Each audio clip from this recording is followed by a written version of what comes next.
Assalamualaikum sahabat cerita puisi. Film terbaik kali ini berjudul Syam Singgaroy. Dibintangi si ganteng Nani. Film tahun 2021 ini keren sekali. Seperti biasa, Mimin colek dulu para penonton seperti Henry Ben di Papua, Cawafi di Madura, Keswo di Surabaya, Handayani Depok, Adam di Madura, Revan Panida di Demak, Brema dan Adinda Triyuliana di Palembang, Andika di Jogja, dan semuanya ya.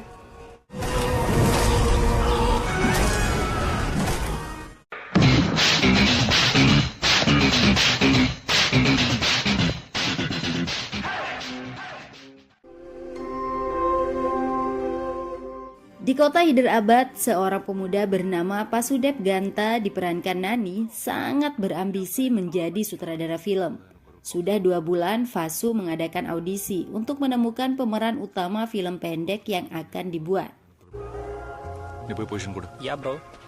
Film pendek sangat penting bagi karir Vasu. Jika produser menyukainya, Vasu bisa membuat film yang sebenarnya. Itulah yang membuat Vasu sangat selektif memilih aktor. Rolling bro. Action. Masalahnya, Vasu tak kunjung menemukan orang yang tepat.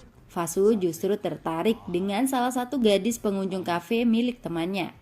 Gadis itu bernama Kirti, diperankan Kriti Seti. Vasu memotret Kirti yang terlihat berwibawa menghisap rokok. Karakter dan bahasa tubuhnya sudah sempurna menjadi pemeran utama.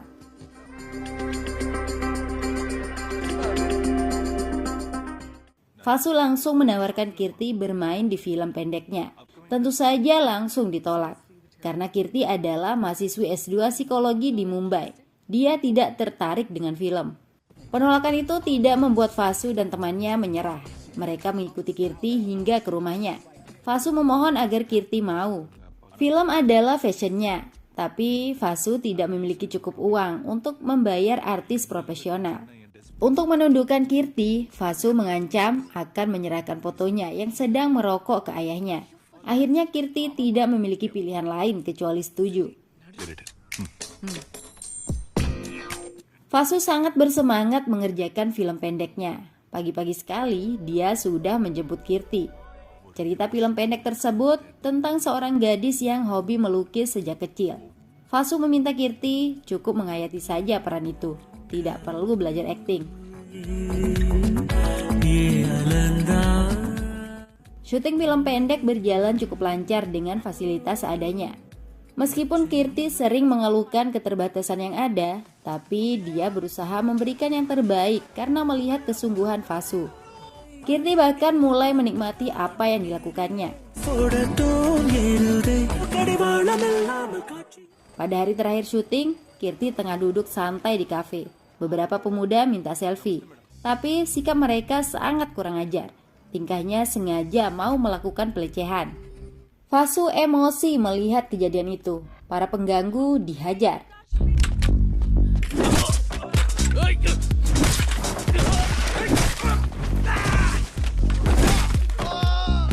Tapi seseorang memukul kepalanya dari belakang. Darah keluar dari telinga Vasu. Pandangan matanya kabur.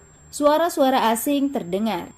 Vasu tiba-tiba terlihat seperti bukan dirinya. Gaya dan cara Vasu seperti orang lain. Vasu mengalahkan lawannya dengan lebih beringas. Temannya heran dengan tingkah Vasu. Anehnya, Vasu sendiri tidak sadar apa yang sudah dia lakukan. "Kenapa tripod kita pecah?" ujar Vasu kebingungan. Film pendek Vasu kemudian diselesaikan dengan baik.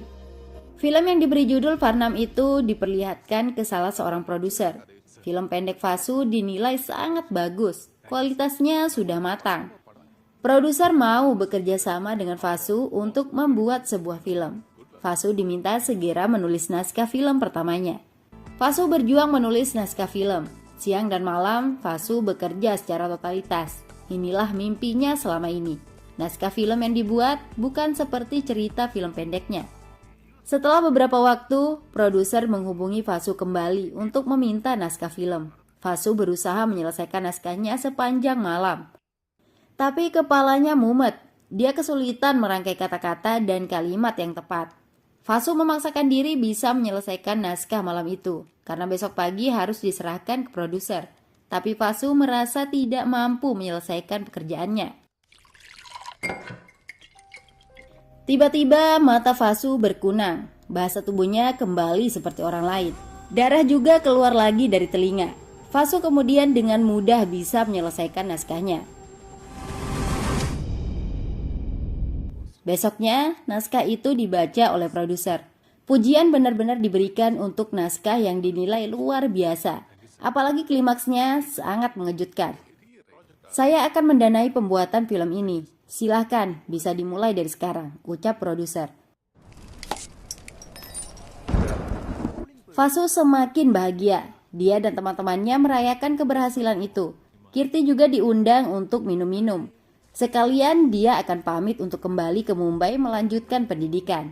Setelah larut malam, teman-teman Fasu pulang. Giliran Kirti yang berpamitan. Kirti justru mencium Fasu. Keduanya pun mulai bercinta. Suasana itu menjadi rusak ketika Fasu kembali seperti orang lain. Fasu mengepalkan tangannya. Darah juga keluar dari telinga seperti kejadian-kejadian sebelumnya. Lalu Fasu menyebut sebuah nama, Rosi. Kirti yang mendengar itu langsung mendorong Fasu. Kirti marah karena Fasu menyebut nama wanita lain saat bercinta dengannya. Fasu sendiri kebingungan. Dia tidak mengenal Rosi. Kirti sangat kecewa dan menyesal telah mencintai Fasu. Setelah peristiwa itu, Fasu dan Kirti tidak bertemu lagi. Fasu fokus menyutradarai film pertamanya. Film itu tuntas setelah hampir setahun bekerja keras. Film perdana Fasu diberi judul Uniki.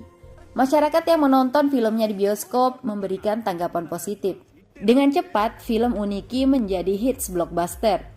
Fasu menikmati hasil kerja kerasnya. Produser ternama Bollywood Vishal Chaturvedi ingin membuat ulang film tersebut dalam bahasa Hindi. Fasu juga dipercaya untuk menyutradarainya. Tidak lama, Vishal Chaturvedi bersama Fasu menggelar jumpa pers di Mumbai untuk mengumumkan pembuatan ulang film Uniki. Kepolisian tiba-tiba datang membawa surat penangkapan untuk Fasu. Ya, Fasu langsung ditahan. Fasu dituduh melanggar hak cipta. Naskah film Fasu diambil dari novel-novel yang sudah diterbitkan puluhan tahun lalu. Media dan masyarakat ramai-ramai mencibir Fasu. Hanya dalam waktu singkat, ketenaran Fasu hancur. Kirti yang tengah fokus kuliah juga membaca berita tentang penangkapan Fasu. Meski Fasu dibenci, tapi Kirti tidak percaya jika Fasu menjiplak karya orang lain. Kirti kemudian menemui teman Fasu. Mereka meminta bantuan pengacara bernama Padmavati untuk membela Fasu, mengingat Padmavati adalah keluarga Kirti. Setelah mempelajari kasusnya, Padmavati menemui Fasu di penjara. Fasu sendiri belum mengetahui apa kesalahannya. Menurut Padmavati, Fasu ditangkap karena adanya gugatan dari perusahaan penerbit terbesar di India, SR Publication. Perusahaan tersebut berbasis di Kolkata, negara bagian Benggala Barat. Padmavati menyarankan agar Fasu mengakui saja kesalahannya, karena naskah dan cerita Fasu sama dengan buku-buku karya Shyam Singh Roy. Anda bahkan tidak mengubah nama karakter, itu persis sama. Anak kecil saja tahu kalau Anda menjiplak dari buku-buku berbahasa Telugu dan Bengali, ungkap Padmavati. Fasu tercengang mengetahui fakta itu. Dia sama sekali merasa tidak bersalah. Naskah yang ditulis benar-benar idenya. Fasu justru baru mengetahui ada buku-buku itu. Saya belum pernah membaca buku-buku ini. Saya juga tidak tahu bahasa Bengali, tegas Fasu. Esas Publishers accused on Vasudev Kannan. Kasus Fasu mulai masuk persidangan. Pengacara perusahaan SR, Krishna Murthy mengungkapkan, Fasu tidak hanya menjiplak novel berjudul Astifa. Dua buku lainnya, karya Shyam Singh Roy, juga dimasukkan dalam naskah film. Krishna Murthy menuntut agar Vasudev dihukum penjara dan denda. Kliennya juga harus menerima 50% keuntungan dari film yang telah dibuat. Hakim melihat buku-buku karya Shyam Singh Roy dan naskah Fasu. Isinya memang sama. Tidak mungkin semua itu kebetulan. Fasu tetap pada pendiriannya. bahwa dia tidak pernah menjiplak karya orang lain. Fasu menantang pengadilan untuk tes deteksi kebohongan. Pengacara musuh juga tidak keberatan karena yakin Fasu berbohong.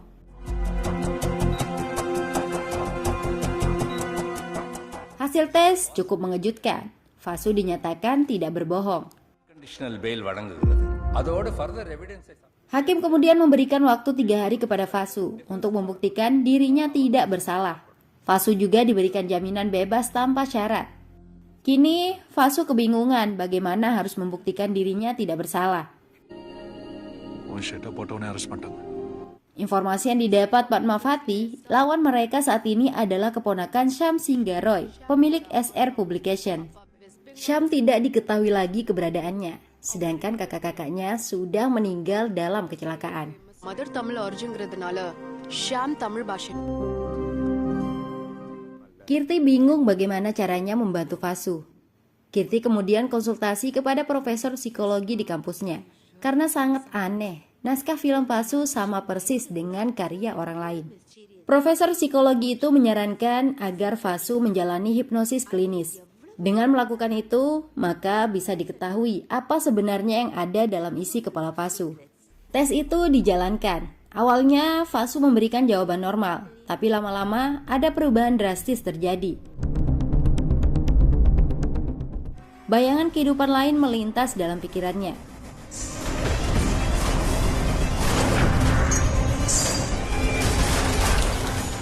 Fasu mulai bersikap seperti orang lain lagi. Darah juga keluar dari telinganya. Bahkan nama Rosi kembali disebut. Kirti dibuat semakin heran. Ketika Fasu ditanya siapa Rosi, kali ini dia menjawab bahwa Rosi adalah istrinya. Rupanya Fasu tidak berbicara tentang dirinya. Fasu mulai berbicara tentang kisah yang dimulai tahun 1969. Bahkan yang paling mengejutkan, Fasu mengaku namanya adalah Syam Singgaroy. Syam Singgaroy. Syam Singgaroy yang juga diperankan Nani adalah pemuda revolusioner asal desa Kalikapur, Benggala Barat. Dia pecinta sastra, terobsesi menjadi penulis. Kedua tangannya selalu memegang rokok dan pulpen. Karakter Syam keras kepala, dia benci ketidakadilan. Syam yang lahir dari keluarga terhormat tidak mau terkekang kasta dan agama. Terbukti ketika seorang Dalit kehausan. Masyarakat di desanya menganggap sumur akan tercemar jika diminum Dalit. Syam melempar orang Dalit itu ke dalam sumur hingga bisa minum sepuasnya. Syam juga tidak segan-segan mengancam akan membakar rumah tokoh masyarakat yang berani menindas Dalit. Sikap Syam tidak disukai oleh ketiga kakaknya. Syam bahkan ditampar oleh kakak sulungnya, Debendra Singgaroy. Debendra khawatir ulah Syam akan membuat masyarakat mengusir keluarganya dari desa. Syam meminta kakaknya tidak perlu khawatir, karena Syam akan segera pergi dari desa. Dia tidak bisa hidup membiarkan manusia diperlakukan seperti kotoran oleh sesama manusia. Satu-satunya kakak yang bisa memahami Syam adalah Manoj Singgaroy. Manoj berharap Syam tidak marah karena dipukul kakak tertua mereka. Saya tidak marah dengan kakak kita. Saya kesal dengan masyarakat. Masalah kasta ini tidak hanya di desa, tapi juga di seluruh negeri. Hanya sastra yang bisa membawa perubahan dalam masyarakat. Saya akan pergi. Saya harus menulis, ucap Syam. Syam akan pergi ke Kolkata, tapi pemilik perahu sedang ke kuil, karena saat itu malam pertama perayaan Navaratri. Syam langsung mencari pemilik perahu ke kuil. Saat itulah Syam melihat Mitri, diperankan Sai Palapi. Gadis cantik itu sedang menari untuk perayaan Navaratri karena dia seorang devadasi asal Bangladesh. Devadasi adalah seorang penari yang mengabdi untuk kuil. Mereka melayani dewa lahir dan batin. Kepala kuil setempat, Mahan yang dianggap seperti dewa, bebas meniduri devadasi kapanpun dia mau. Ketika di atas perahu, Syam terus saja mengingat wajah Mitri.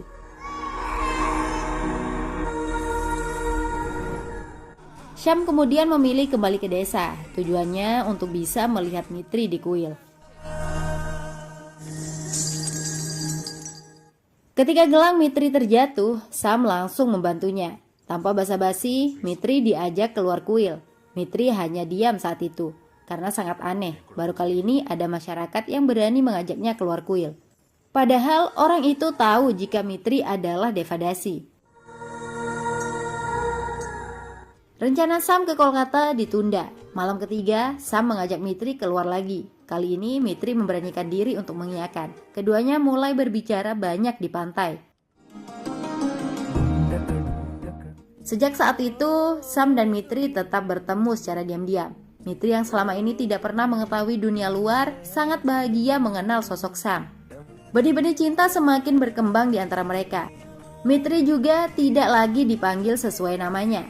Sam memberikan nama baru, yaitu Rosie. Pada malam ke-9 Navaratri atau malam terakhir, Sam mengajak Mitri yang kini bernama Rosie untuk pergi meninggalkan kuil. Rosie diajak menikah dan hidup bersama di Kolkata. Sam tidak peduli meski Rosie seorang Devadasi. Sudah saatnya Rosie hidup bebas, tidak dijadikan budak atas nama Tuhan. Rosie sendiri sebenarnya ingin hidup bebas juga, tapi dia merasa sudah tidak berharga. Masyarakat juga tidak akan menerimanya jika menikah dan meninggalkan kuil. Sam berusaha meyakinkan Rosie. Di hari Pijaya Dasami besok, keduanya sepakat untuk pergi ke Kolkata. Seperti biasa, Sam menunggu di luar kuil, tapi Rosie tak kunjung keluar. Sam memiliki firasat buruk. Dia langsung masuk gerbang kuil. Betapa kagetnya Sam, Rosie ditemukan terluka. Teman Rosie bercerita jika Rosie telah disiksa. Hal itu bermula ketika Mahan memilih anak gadis di bawah umur untuk melayani nafsu bejatnya. Rosie berani melawan perintah kepala kuil. Akibatnya, Rosie dihajar, dicambuk, bahkan sekujur tubuhnya dikencingi oleh Mahan.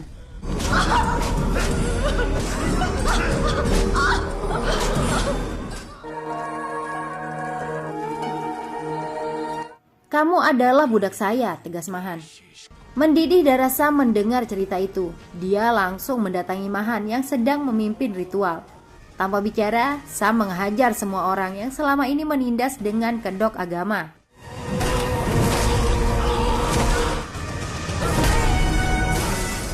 Mahan yang selama ini dianggap titisan dewa disiksa secara bengis. Tubuh Mahan bahkan dilempar ke bara api.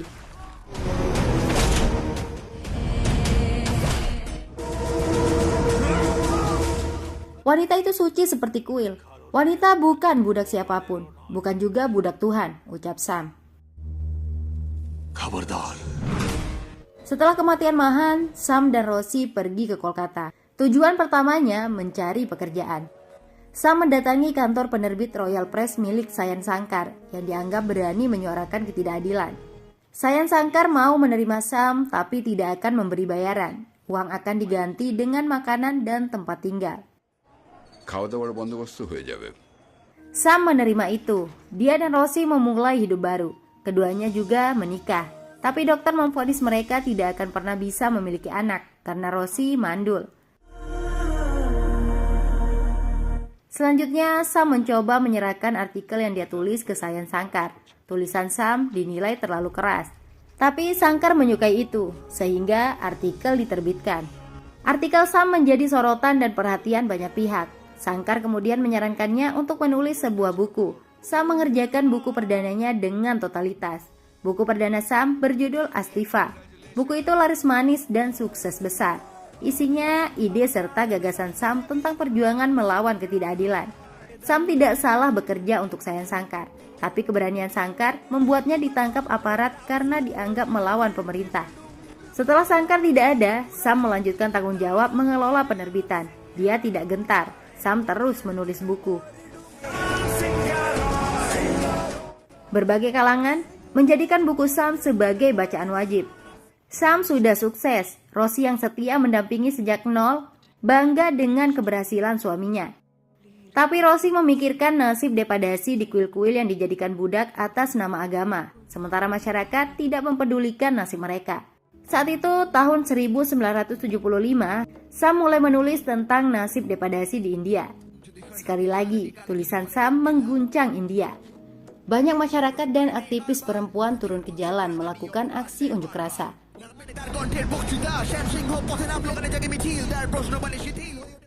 Sam juga mendirikan perusahaan SR Publication. Tulisan-tulisan yang dipublikasikan banyak menjadi kontroversi. Upaya Sam berhasil membebaskan banyak depadasi yang selama ini hidup seperti budak di kuil. Sam benar-benar luar biasa. Dia menjadi kaya raya dan bisa membantu banyak orang yang selama ini menderita. Apakah ini yang namanya bahagia, Sam? Ujar Rosie. Idata santosham solvanglo. Rosie sangat beruntung bisa hidup mendampingi Sam. Dia sudah tidak ingin apa-apa lagi. Jika kematian datang, saya hanya ingin mati di pangkuanmu, menatapmu di saat-saat terakhir sambil tersenyum, kata Rosie. Unga madila paduttukittu. Keesokannya, kakak Sam, Manoj, datang dari desa. Manoj mengajak Sam pulang, karena kakak tertua mereka sedang sakit dan ingin melihat Sam. Rosie tidak mengizinkan Sam pergi ke desa, apalagi Sam telah membunuh kepala kuil di sana. Tapi Sam harus tetap pergi menjenguk kakaknya yang sakit. Saya janji saya akan kembali, ucap Sam. 나쁘구나, 로시. Dalam perjalanan ke desa, Sam menulis sebuah cerita pendek alias cerpen. Lalu cerpen itu diberikan kepada Manoj untuk dibaca. Setelah sampai rumah, Sam disambut ramah oleh keluarga. Sedangkan Manoj diminta pergi ke pasar untuk membeli kelapa. Kakak sulung Sam yang sakit, Debendra, memuji kesuksesan Sam. Pernikahan Sam juga sudah diatur dengan gadis dari kasta mereka. Sam menjadi kesal, padahal kakaknya tahu jika Sam sudah menikah. Kami tidak akan pernah menerima pelacur di rumah ini, ujar Debendra. Sam menjadi marah karena istrinya disebut pelacur. Tiba-tiba Sam ditusuk.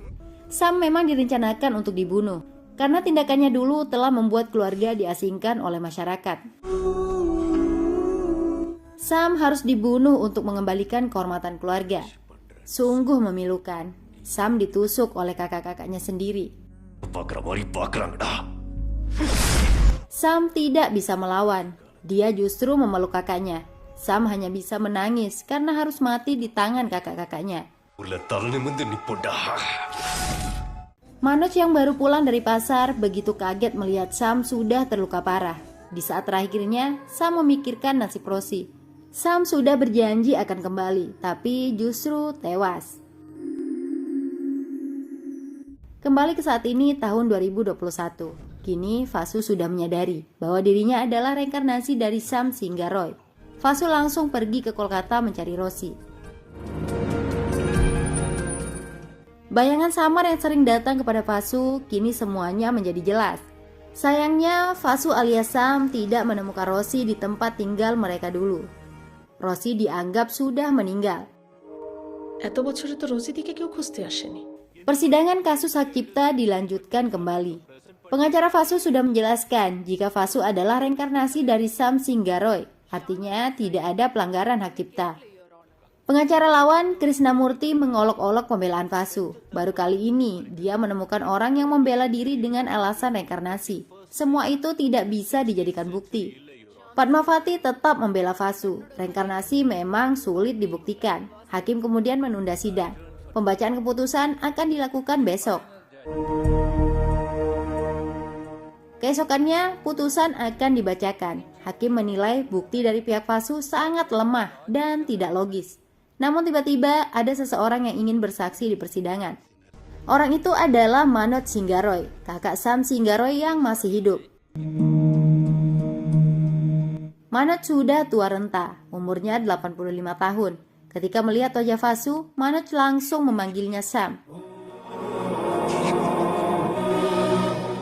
Manoj memberikan kesaksian bahwa Vasudeb adalah Sam Singaroy. Saya percaya bahwa saudara saya telah bereinkarnasi sebagai Vasu, tegas Manoj. Ada bukti nyata yang dimiliki Manoj sehingga yakin jika Vasu adalah reinkarnasi Sam. Bukti itu film pendek yang telah dibuat Vasu. Cerita film pendek Vasu sama persis dengan cerita pendek yang ditulis Sam saat dalam perjalanan ke desa. Cerita pendek itu belum pernah dipublikasikan, hanya Manoj yang mengetahuinya karena diberikan langsung oleh Sam. Cerita pendek yang ditulis Sam kemudian diberikan kepada hakim. Cerpen itu berjudul Varnam, persis seperti judul film pendek Vasu. Kini Manoj sebagai ketua penerbit perusahaan SR mencabut kasus yang menimpa Vasu.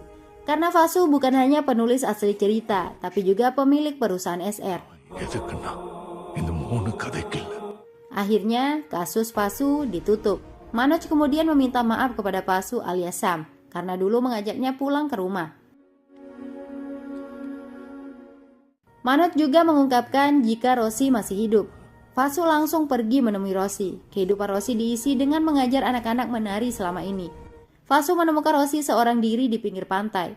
Pasu melihat Rosi seperti orang yang sudah rindu puluhan tahun. Rosi juga langsung menganggap Pasu sebagai Sam. Tidak ada kata-kata saat itu, hanya air mata dan tangis bahagia yang bicara. Rosi pun menyandarkan kepalanya ke Pasu dengan senyum bahagia. Dua insan dari dua generasi berbeda itu mengobati rindu yang begitu menderu. Lalu tangan dan tubuh Rosi kaku. Rosi meninggal persis seperti keinginannya dulu, meninggal di pangkuan Sam alias Pasu. Dan film pun berakhir sampai di situ. Bye-bye. Luar biasa.